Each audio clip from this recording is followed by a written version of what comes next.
I've worked as a hospital nurse for nearly 19 years now, mostly med-surg, but I've floated through just about every department at some point. CU, ER, even short stints in pre-op and post-anesthesia recovery.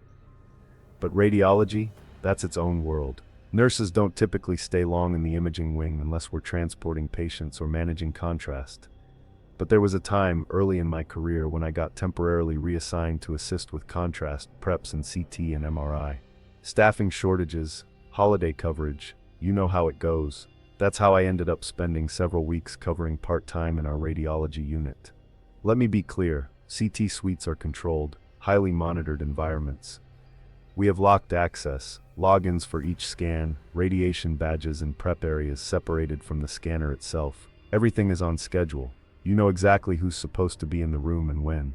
And the layout? In our hospital, there were 4 CT rooms in one corridor, rooms 1 through 4. Room 3 was at the far end, the quietest corner, often used for late-day outpatient scans. The first time I heard anything odd about room 3, it was from one of the techs, Jessica. She'd been at the hospital 5 years longer than me, sharp as a tack and completely no nonsense. She was the kind who wore compression socks under her scrubs and knew every protocol code by heart. She asked me casually one afternoon, while I was prepping a patient with IV contrast, "Hey, if you get sent into 3, just make sure the camera's rolling before you start. That one's weird." I thought she meant equipment malfunction or radiation inconsistency. So I asked, "Weird how?" She looked at me, kind of half laughed, then said, "You'll see." I didn't see. Not that day. It was 3 weeks into that rotation when I witnessed something that stayed with me. I was assisting an elderly outpatient, Mrs. Palmer, routine CT abdomen with contrast. She was in her late 70s, fully alert, cooperative, BP stable, no allergies on chart, a retired school teacher. Sweet woman. She even brought her own water bottle and crossword. The tech was Brian that day, former military, straight shooter, no nonsense either. We got Mrs. Palmer set up on the table. IV was in her right AC. Saline flush went well. We were about to begin the contrast infusion when Brian paused, just froze. He had been reviewing the scan screen from the control booth, the room just behind the lidded glass, and then he asked, "Did someone just come in?" I looked around. No, just us. He pressed the intercom, spoke gently to Mrs. Palmer through the speaker.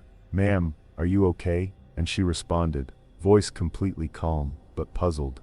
"Yes, I just thought someone walked in behind me. I felt it. Is my husband allowed in?" Her husband wasn't there, and visitors weren't allowed in the scan room. Ever. There had been no beep, no motion-activated door opening. The main hallway was quiet. I stepped into the scanning suite just to double-check, even opened the prep storage closet and checked the lead apron cart. Nothing, no one. When I came back into the control booth, Brian had already rewound the footage on the CT room camera. It's a basic overhead, mostly used for liability, proof of proper procedure and patient safety. He played it back in real time.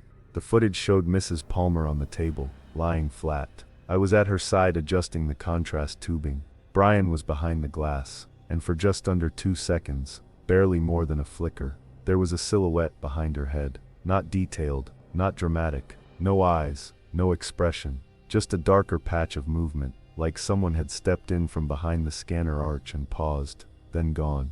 We both watched the footage 5 times, then again in slow motion, and nothing ever stuck around long enough to get a clear image. But we saw it, and the most unsettling part, Mrs. Palmer felt it, described it.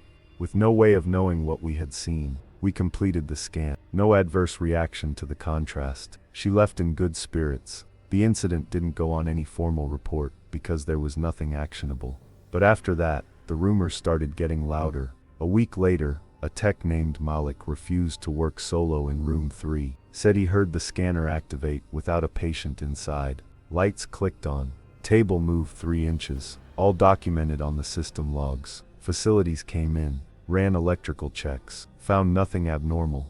And a month after that, the lead radiologist, Dr. Not the kind of person to engage in anything paranormal, quietly requested that room 3 be scheduled for maintenance as needed, even when nothing required it. The room was still used, but never first, never by choice. By the time I rotated back to med-surg, most of the newer nurses didn't even know the backstory. They'd float patients in, do their job, and move on. But the older techs, they knew. They'd avoid room 3 if they could. And if you ever ask why, they'd shrug and say, because sometimes it feels like someone else is already in there.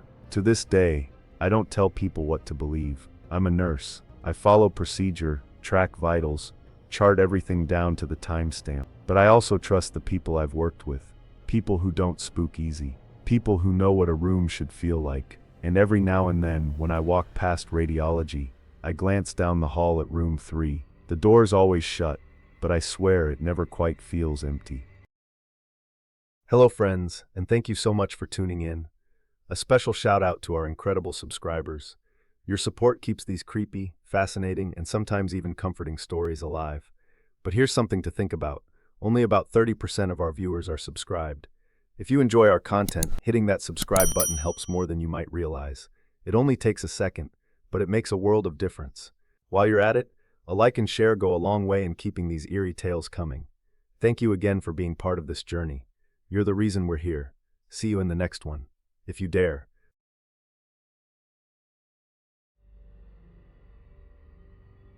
In the thick of the pandemic, back when the COVID units were still cordoned off behind layers of PPE and double doors, every hospital had an isolation wing that carried its own kind of silence. Not peace, just an eerie stillness that came from knowing too much and losing too many. Our unit was a converted step-down floor, negative pressure rooms, glass doors, battery-operated alarms for gowning breaches. Every surface could be wiped, bleached, sanitized. But there's no disinfecting grief, no sealing off the heaviness in your chest after your 5th death in a shift. We worked short-staffed, short on sleep, and always a little on edge. Room 217 had been one of our negative pressure isolation rooms, used for the sickest cases, those who needed high flow or BABIP, but weren't yet tubed. The room had a ceiling-mounted HEPA unit, reverse airflow through a pressure-regulated antechamber, and a clear visual line to the nurse's station. The last patient who stayed there, his name was Raymond, mid-60s, uncontrolled diabetes, post-COVID complications, and pulmonary embolism. He came in alert but deteriorated fast. Within 36 hours he coded. We tried, God knows we tried. Compressions, rounds of EPI, the crash cart, the works, but we lost him. I was the one who helped bag his body and walked it down with the transport team. It was late, nearly 3 a.m., and the hallway felt hollow when I came back up. The room was marked for terminal cleaning.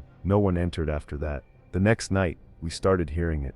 A scream, not a yell, not a groan, an honest, guttural, blood-curdling scream, coming from room 217.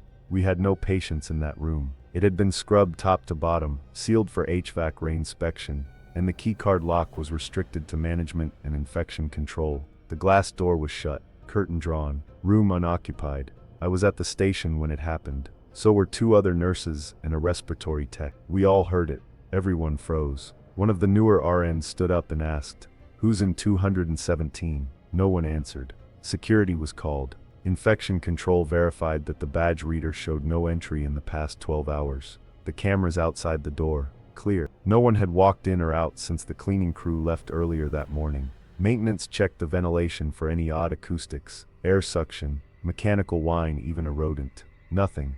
We tried to laugh it off. Long shifts, poor sleep, maybe a sound from another floor. But then it happened again. 3 nights later, and this time more than one hallway heard it.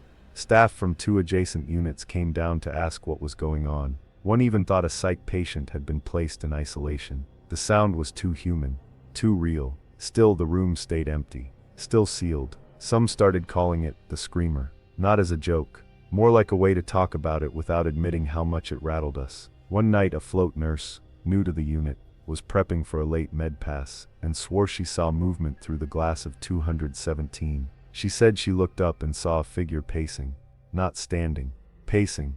But when she walked down to check, the door was locked and the lights were off. There was no one there. The official explanation from administration: ambient noise from ductwork, an echo from the floors below, miscommunication. No mention of it in any report, not even a memo. But something changed after that. Staff started requesting not to be assigned to the 210 wing. Newer nurses weren't told why, just that it's quieter on the other side. Patients were rarely placed in room 217, even when we were overflowing. Raymond's death wasn't unusual, medically speaking. He declined fast, like many others during that phase of the pandemic. But something about that room held on to it. Maybe it was the way he gasped toward the end. Maybe it was the silence afterward. Or maybe, just maybe, it wasn't just grief echoing back at us. No one talks about it openly now. But ask any of the night shift regulars from that unit what they heard in 217, and they won't say you're wrong. They'll just say, yay, we heard it too.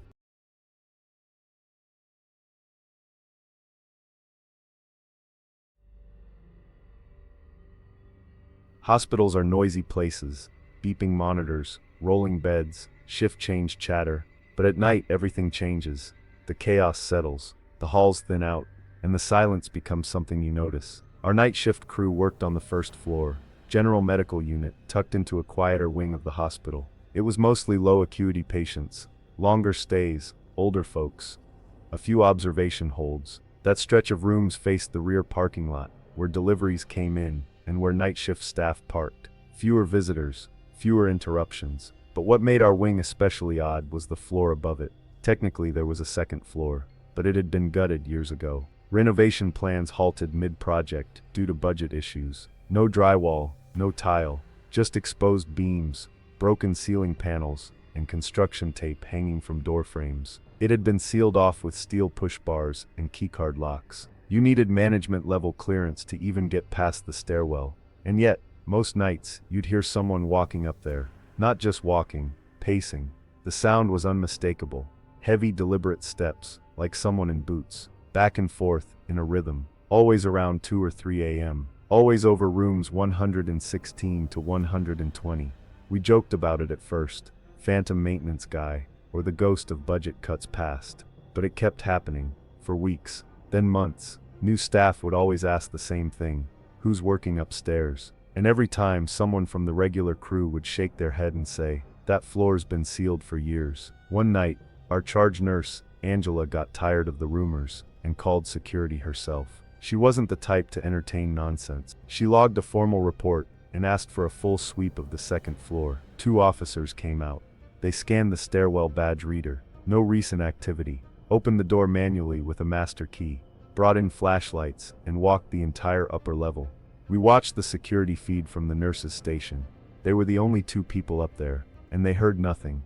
No pacing, no movement, just debris and dust. The very next night, 3:14 a.m., the steps came back, this time louder. A pattern: 3 paces, pause, 3 more, pause, then a longer stride across the beamline, like someone turning. Angela stood under the ceiling tiles in room 118 and recorded it on her phone. You can hear it clear as day. The steps, the weight shift. It's not HVAC, not rodents, not wind.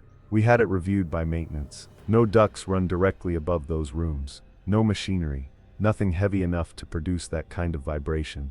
Eventually, the higher-ups responded with a memo. They chalked it up to building settling noises and contractor-induced acoustics. But they also started assigning fewer patients to rooms 116 through 120, especially on slower nights. No explanation. Then came the fire alarm test. A system-wide monthly protocol required all floors, active or not, to be tested. When they triggered the second floor alarm, the sound never came through. The wiring had been completely disconnected during the renovation pause. But that same night, every patient on the first floor woke up at once. 5 different call lights went off in the same 30-second span. One patient, a retired Army vet, asked if a drill was happening overhead. He said it sounded like boots lining up. Another patient in 119 reported hearing a man cough from the ceiling. But again, no one was up there. Staff started trading shifts to avoid the overnight slots. New nurses didn't last long on that wing. Eventually, a few of the more seasoned techs refused to do their rounds past room 120 alone. Me, I kept doing my job. I charted, turned patients, ran meds. But every time I walked that hallway at night, I slowed down near 118. Not because I was afraid, but because I knew I wasn't the only one listening. Hospitals are filled with echoes. Some are mechanical, some are grief, and some, well, some just never leave.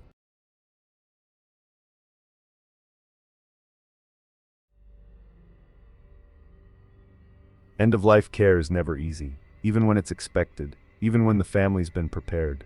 There's something about that final stretch, those last hours, that turns clinical care into something much more delicate. Subtle signs, changes in breath pattern, the way a patient holds your hand a second longer than they used to. That's what we were dealing with.